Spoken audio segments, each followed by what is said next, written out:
Encadré. Encadré, c'est un supplément à un épisode, mais tu peux aussi l'écouter de manière indépendante. Intelligent et déterminé, Guillaume le Conquérant a entrepris l'expédition militaire la plus formidable de son temps pour devenir roi d'Angleterre.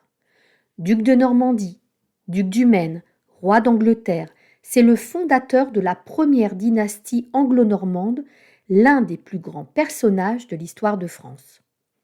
Il est né en 1027 ou 1028 et meurt en 1087, une longévité rare pour l'époque. On le désigne à travers plusieurs noms: Guillaume II de Normandie, Guillaume Ier d'Angleterre, Guillaume le Bâtard, Guillaume le Conquérant. Il est William pour les Anglais, mais qui est-il vraiment? Guillaume est né donc en 1027 ou 1028 à Falaise. Il est le descendant d'une lignée de puissants seigneurs scandinaves. La dynastie normande a été fondée par Rollon, un chef viking devenu premier duc de Normandie, après qu'en 911, le roi de France, Charles le Simple, lui cède le duché. Il était las des invasions et des pillages. Par le traité de Saint-Clair-sur-Epte, en échange de son allégeance féodale et de sa conversion à la religion chrétienne, sous le nom de Robert, Rollon reçoit donc la Normandie, le pays des hommes du Nord. Guillaume est le fils adultérin de Robert le Magnifique, duc de Normandie, qui régna de 1027 à 1035, et d'Arlette Verpré, fille de tanneur. D'où son nom Guillaume le Bâtard. Bien que chrétiens, les premiers ducs de Normandie ont gardé une tradition, le mariage Moré-Danico. C'est un mariage à la mode danoise, non reconnu par les élites normandes. En plus de leur épouse légitime, ils ont une épouse de cœur installée à la cour, dont les enfants sont placés à pied d'égalité avec les enfants légitimes. Le duc de Normandie, Guillaume le Bâtard, ou Guillaume de Normandie comme on le nomme à ses tout débuts, est le fils de Robert le Magnifique, qui était lui-même duc de Normandie, et d'une mère très certainement roturière, qui s'appelait Arlette, ou Herléva. On a différentes traductions du prénom de la mère de Guillaume. Claire Merlier, historienne de l'art et guide conférencière à l'Office de tourisme de Bayeux. Par rapport au titre de bâtard qui a été donné à Guillaume, il y a plusieurs interprétations. On sait que la mère de Guillaume est de conditions plutôt assez modestes, que son père était peut-être tanneur ou potier, qui était pas forcément un métier très très valorisé. D'ailleurs, même ici à Bayeux, les tanneurs sont rejetés en dehors de la ville, parce que c'est une activité qui est nauséabonde, très odorante, qui est pas forcément le métier le plus favorisé et le plus recherché à l'époque. Donc on peut imaginer que la condition modeste de sa mère ait peut-être créé ce sobriquet de bâtard. Il y a aussi une autre interprétation qui vient de la façon dont ses parents se sont unis. Parce qu'on sait que ces ducs de Normandie, ils ont des origines vikings. D'ailleurs, les Normands, ce sont les gens du Nord, le peuple du Nord. On se réclame encore aujourd'hui de ces origines vikings. Et ces vikings qui sont venus s'installer en Normandie ont à la fois amené avec eux leur tradition d'origine et puis ont épousé en même temps les traditions locales. Et parmi les ducs de Normandie, certains ont continué d'utiliser les traditions de leurs ancêtres vikings. C'était le cas du père de Guillaume, Robert le Magnifique, qui ne s'est jamais marié religieusement. Il avait choisi son épouse et l'avait désignée en tant que telle, Moré-Danico, comme on disait à l'époque, à la mode danoise. Et c'est parce qu'il ne s'est jamais marié religieusement qu'il a décidé d'exécuter un grand pèlerinage en Terre Sainte pour se faire pardonner de cette vie dissolue. C'est en quittant la Normandie qu'il va confier son épouse à un homme de confiance, Erloin de Conteville, car ce périple en Terre Sainte était très périlleux, très dangereux. D'ailleurs, il a été plutôt bien avisé puisqu'il ne reviendra pas vivant de ce voyage en Terre Sainte.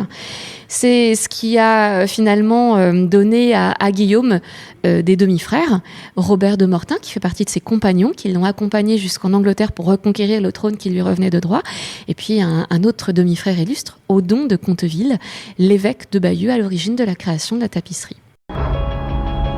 On est en 1034. Robert, le père de Guillaume, part en pèlerinage à Jérusalem. Comme il n'a pas d'héritier légitime, il choisit Guillaume comme son unique fils pour lui succéder s'il lui arrive malheur, et il persuade ses barons de le reconnaître comme futur duc de Normandie. Robert meurt en juillet 1035 à Nicée, sur la route du retour. Grâce à la volonté de son père et avec l'appui de son grand-oncle Robert, l'archevêque de Rouen, qui est aussi son tuteur, Guillaume devient duc de Normandie sous le nom de Guillaume II. Il a à peine 8 ans. Au cours de sa jeunesse, il doit donc affronter l'hostilité de ses oncles et cousins qui revendiquent le duché de Normandie. Son pouvoir est contesté par les seigneurs qui se révoltent. Il doit faire face à des complots. Plusieurs de ses tuteurs et protecteurs sont assassinés, sans doute avec l'implication des Richardises. Les Richardises désignent les descendants de Richard Ier de Normandie, dit Richard sans peur, l'arrière-grand-père de Guillaume. Ce sont les principaux adversaires de Guillaume le Bâtard lors de sa minorité à partir de 1035. Guillaume vit dans la clandestinité. Il change de gîte chaque nuit grâce à la protection de ses amis qui sont presque tous ses parents à des degrés divers. À 19 ans, il échappe de justesse à une conspiration. Fomentée par une coalition de seigneurs proches de lui, elle vise à l'écarter du trône ducal au profit de Guy de Brionne, un cousin de Guillaume.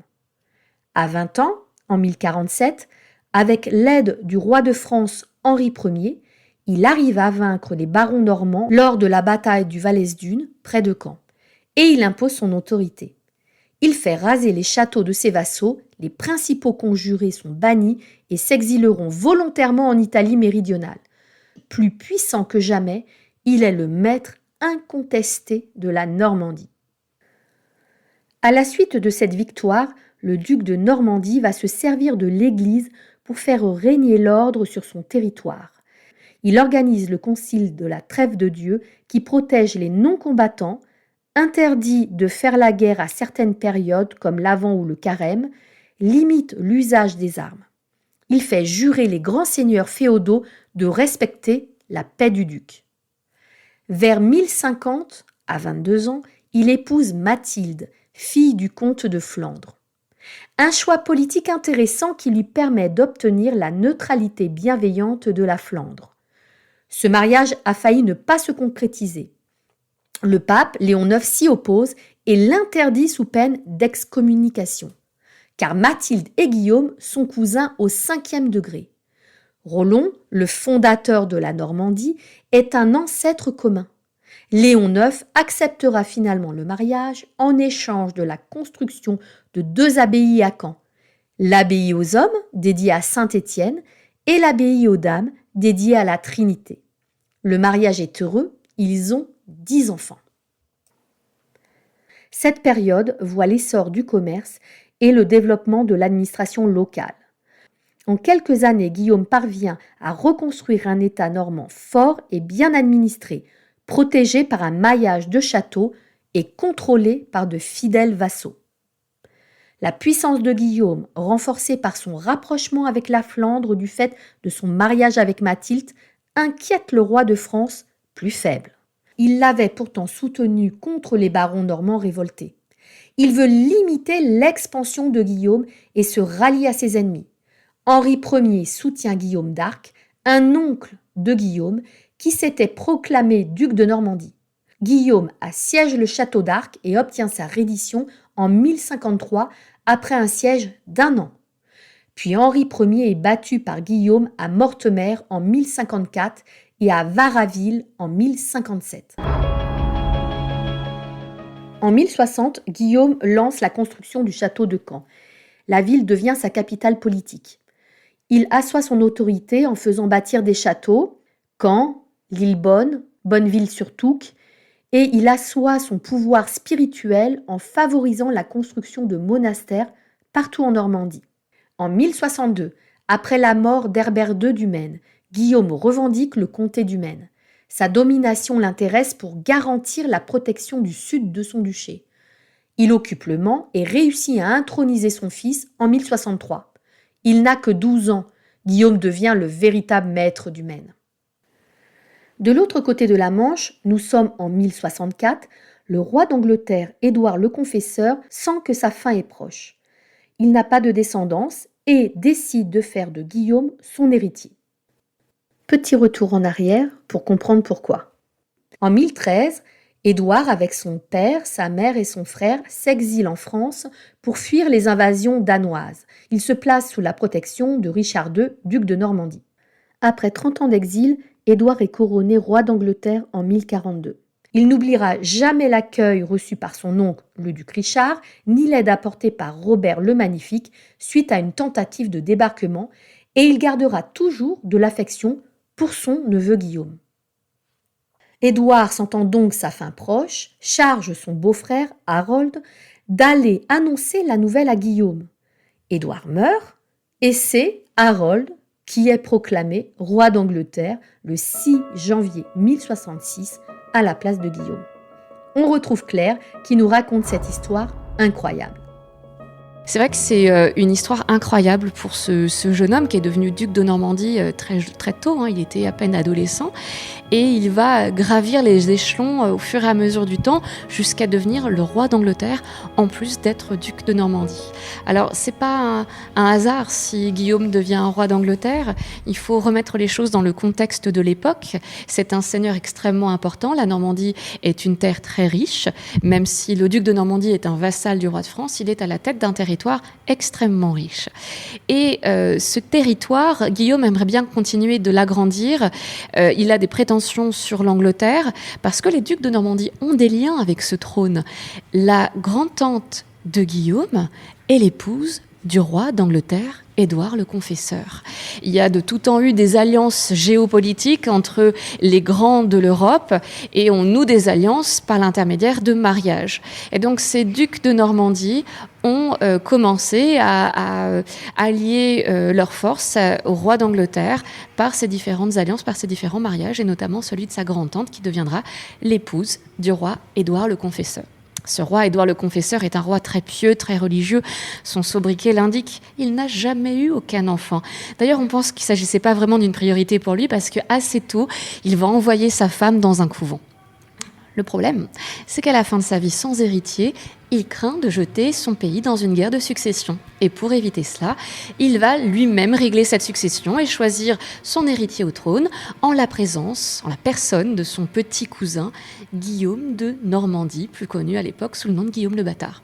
Il demande donc à son homme de confiance, son beau-frère Harold, qui est marié à sa sœur, d'aller jusqu'en Normandie apporter la nouvelle. C'est après plusieurs péripéties qu'Harold arrivera jusqu'à Bayeux. Et c'est à Bayeux qu'il va officiellement donner son serment sur les saintes reliques de la cathédrale et désigner Guillaume comme étant le successeur officiel à la couronne anglaise. Seulement, vous connaissez certainement la suite de l'histoire, les choses ne se sont pas franchement passées comme prévu. Une fois rentré en Angleterre, Harold trahira son serment. Certains pensent que le serment des Anglais et la façon dont on l'imaginait en Normandie n'ont pas tout à fait la même valeur. Les Normands accordent beaucoup plus d'importance aux mots qui sont prononcés, contrairement aux Anglais. Il y a aussi une différence culturelle, très probablement. Et puis cet Harold, il aurait très bien pu aussi prétendre au trône d'Angleterre. Il fait partie des nobles les plus influents de l'époque. Sa famille, qui est originaire du Wessex, est extrêmement riche. Il faisait l'unanimité au sein de la noblesse anglaise. Il aurait très bien pu aussi prétendre à ce trône. Alors, il va le faire et il va même se faire couronner assez rapidement puisqu'il n'attend même pas la fin des funérailles d'Édouard pour monter sur le trône. Et lorsque Guillaume l'apprend, évidemment, il est furieux. Il rassemble ses troupes, fabriquera d'innombrables bateaux, des vaisseaux qui vont traverser la Manche, et il va quitter la France depuis les côtes de Saint-Valery, et il va traverser la Manche pour se rendre jusqu'en Angleterre. Une fois arrivé en Angleterre, il va choisir un timing tout à fait précis. Les Anglais sont aux prises avec les peuples du Nord, avec les Norvégiens qui attaquent aussi le nord de leur royaume. Guillaume choisit ce moment précisément pour prendre les Anglais en tenaille, qui seront obligés finalement de diviser leurs forces entre les troupes normandes qui arrivent au sud et celles du Nord. Et c'est grâce à cela en partie que Guillaume va remporter la bataille, la fameuse bataille d'Hastings, le 14 octobre 1066. Quelques semaines plus tard, enfin, il se fera couronner roi d'Angleterre. Et pour ce couronnement dans l'abbaye de Westminster, il va choisir une date tout à fait symbolique, le 25 décembre 1066, la date de Noël, une date parmi les plus importantes du calendrier religieux qui légitime le couronnement, événement politique grâce à la religion chrétienne. Guillaume n'est pas qu'un simple guerrier, c'est un fin stratège et diplomate, et il va utiliser la religion à plusieurs reprises à des fins politiques. Oui, est-ce qu'on peut revenir sur Édouard le Confesseur? Comment peut-il transmettre sa couronne à un étranger? Alors là, c'est compliqué de savoir ce qui se passe exactement dans l'esprit d'Édouard le Confesseur. Peut-être qu'on peut imaginer qu'il a toute confiance en Guillaume, qui est à ce moment-là déjà un duc accompli dans ses fonctions politiques, qui a réussi à mater plusieurs rébellions dans son propre duché, qui maintenant fait l'unanimité au sein de sa communauté, et qui est finalement un homme politique qui a probablement aux yeux d'Édouard toutes les compétences pour pouvoir régner de manière prospère sur l'Angleterre. À cela s'ajoute le lien qui existe entre l'Angleterre et la Normandie par ce jeu d'alliance, et le fait aussi, on peut l'imaginer, qu'Édouard ait une certaine confiance en sa famille par alliance de Normandie, parce que durant son jeune âge, il est venu ici, en Normandie, demander asile au père de Guillaume, Robert le Magnifique, au moment où l'Angleterre est aux prises avec les Vikings, et au moment où les rois anglais sont chassés de leur trône, ils vont trouver refuge ici au sein du duché de Normandie. Est-ce que tous ces facteurs ont fait naître une confiance indéfectible d'Édouard envers ses voisins normands? Peut-être. En tout cas, il n'est pas certain que Guillaume ait été son choix définitif. Certains avancent qu'Harold aurait pu être également choisi par Édouard sur son lit de mort, et que finalement il aurait changé de choix au dernier moment, ce qui aurait pu légitimer le couronnement d'Harold malgré le serment qui avait été prononcé dans la cathédrale de Bayeux. Oui, donc c'est pas forcément une trahison de sa part alors. Non, mais c'est une histoire qui est compliquée à démêler. Peu de contemporains ont relayé les informations de manière très objective, et les quelques contemporains qui l'ont fait ont vécu des années après que les faits se soient déroulés. Donc aujourd'hui, pour les historiens comme pour les amateurs d'histoire, c'est toujours un petit peu compliqué de savoir exactement ce qui s'est passé, et on ne peut que faire des suppositions par rapport à cette histoire et aux événements. Les monarques anglais continuent d'avoir toujours le titre de duc de Normandie.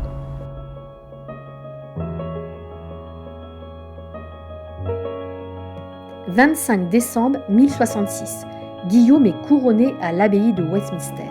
Il doit néanmoins faire face à de grandes difficultés pour imposer son pouvoir aux Anglais. Guillaume Ier d'Angleterre met fin à l'ère anglo-saxonne. Il impose en Angleterre le système féodal, modernise l'administration locale, introduit le français. Il crée une aristocratie anglo-normande en saisissant une partie des biens fonciers aux anglo-saxons pour les distribuer à ses vassaux. Ces barons normands et français, serviteurs fidèles de Guillaume, deviennent la nouvelle classe dirigeante, une aide précieuse pour aider à encadrer la population. Il n'hésite pas à rassembler son armée pour mater les troupes qui éclatent dès 1067 et qui se poursuivront jusqu'en 1075. Pour enraciner dans le sol la suprématie normande, il quadrille le territoire en faisant construire des châteaux et églises dans un style anglo-normand comme la Tour de Londres. Mais il maintient les structures administratives de la monarchie anglo-saxonne, plus élaborées que celles de la Normandie. Il commande aux moines le recensement des richesses du pays. Habitants, bâtiments et même troupeaux de chèvres et de moutons sont comptabilisés dans le Domesday Book, conservés et exposés aux Archives nationales à Londres. Au musée de la tapisserie, vous pourrez voir un fac-similé du livre original remis à la ville de Bayeux en 1987 par le prince Charles. Guillaume règne pendant 20 ans sur l'Angleterre, tout en venant régulièrement sur ses terres normandes, à qui il a confié la responsabilité à ses proches. Une vie héroïque, mais une fin tragique, va terrasser le conquérant. On est à l'été 1087. Guillaume se bat contre les troupes du roi de France, Philippe Ier, à Mantes-la-Jolie, dans les Yvelines en région parisienne. Il est gravement blessé par son propre cheval et agonise pendant plusieurs semaines, mais il a le temps de régler sa succession. Il est inhumé selon sa volonté dans l'abbaye Saint-Étienne de Caen. Son tombeau est toujours visible, mais pillé en 1562 par les protestants lors des guerres de religion, il ne renferme plus que le fémur gauche du conquérant. Parce que donc il est devenu roi d'Angleterre, il est resté duc de Normandie, et après, ce sont ses fils qui vont continuer la gestion de son immense patrimoine. Je vous le disais tout à l'heure, la descendance de Guillaume est un petit peu complexe. On imagine qu'il y a eu beaucoup d'enfants morts-nés. Dans sa descendance, il y a quand même beaucoup de filles également. Et parmi les garçons, il y a surtout 3 noms qui se détachent. Celui d'un fils aîné qui s'appelait Robert Courteheuse, celui d'un second fils, Guillaume le Roux, et d'un dernier fils qui s'appelait Henri Beauclerc. Il était destiné aux ordres. Et Guillaume avait ainsi partagé son territoire. Il avait donné la Normandie à son fils aîné Robert. Il avait légué l'Angleterre à son second fils Guillaume le Roux, qui visiblement était un petit peu plus vif d'esprit que son grand frère. Et le tout dernier, Henri Beauclerc, devra se contenter d'une importante somme d'argent, qui était extraordinaire pour l'époque, mais ça n'a pas suffi à contenter Henri Beauclerc, qui va rapidement le faire savoir. D'ailleurs, il va se rendre en Angleterre auprès de son grand frère Guillaume, qui va mourir accidentellement en sa présence pendant une partie de chasse. Henri n'a plus le choix, alors comme son grand frère n'est plus là, il va continuer la gestion de l'Angleterre et devenir Henri Ier d'Angleterre. Il ne veut pas s'arrêter là, il veut aussi récupérer la Normandie attachée à Robert Courteheuse. Et pour récupérer la ville de Bayeux encerclée par son rempart, il y mettra le feu au XIIe siècle. Et c'est pour ça qu'une partie de notre cathédrale a été abîmée à cette époque. Dans sa grande mansuétude, il a finalement donné l'argent nécessaire à la réparation et restauration de la cathédrale et il se verra également maître de la Normandie à ce moment-là.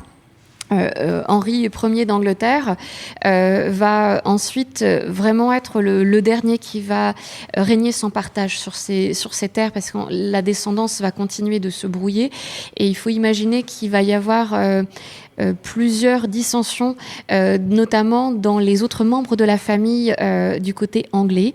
Il y a un grand-oncle qui va également demander et réclamer le trône d'Angleterre.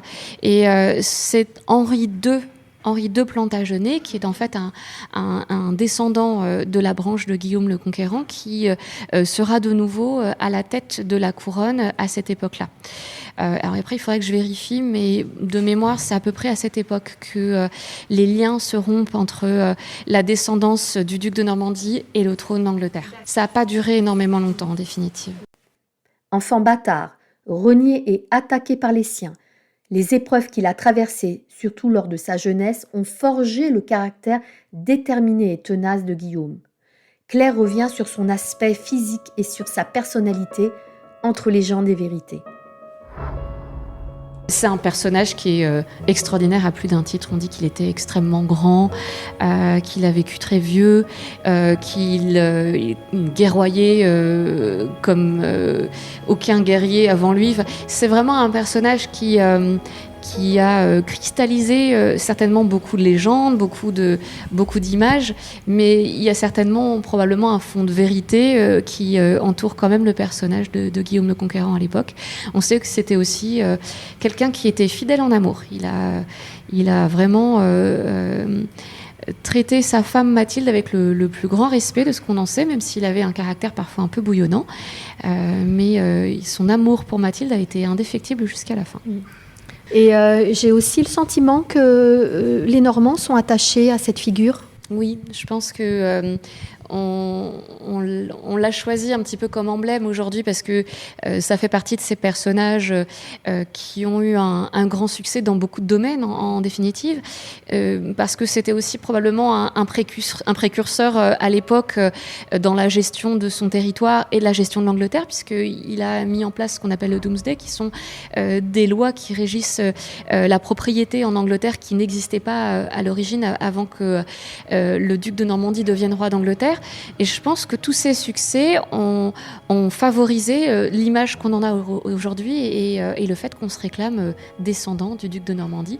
Et ce qui est assez drôle, c'est qu'on n'est pas le seul à le faire, puisque aujourd'hui il y a encore des Anglais qui parfois viennent jusqu'ici et qui disent « je suis un descendant d'un compagnon de Guillaume » ou d'une fille de Guillaume. Donc c'est assez rigolo. Ouais. Ah oui.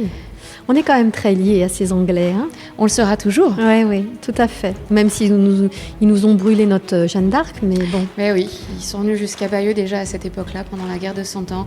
L'histoire entre la Normandie et l'Angleterre, c'est une histoire qui remonte à des siècles et des siècles et qui perdure encore aujourd'hui. Ça a été sans cesse des débarquements de part et d'autre de la Manche à toute époque, en fait. Et maintenant, le Brexit. Et maintenant, le Brexit, c'est encore un nouveau chapitre de l'histoire. Oui, c'est ça.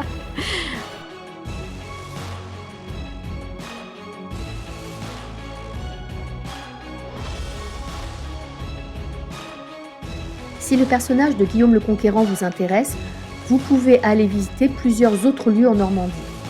À Caen, les vestiges du château, qui héberge aujourd'hui le musée de Normandie et le musée des Beaux-Arts. Il y a aussi l'abbaye aux Dames et l'abbaye aux Hommes. Et puis à Falaise, le château de Falaise, où il est né. Vous pouvez aussi écouter ou réécouter le bonus anti-sèche numéro 2 de Remarquable sur la féodalité, pour bien comprendre cette organisation sociale et économique du Moyen-Âge. J'espère que ce bonus vous a plu et vous a permis de mieux connaître Guillaume le Conquérant, un sacré personnage de notre histoire de France. À très vite!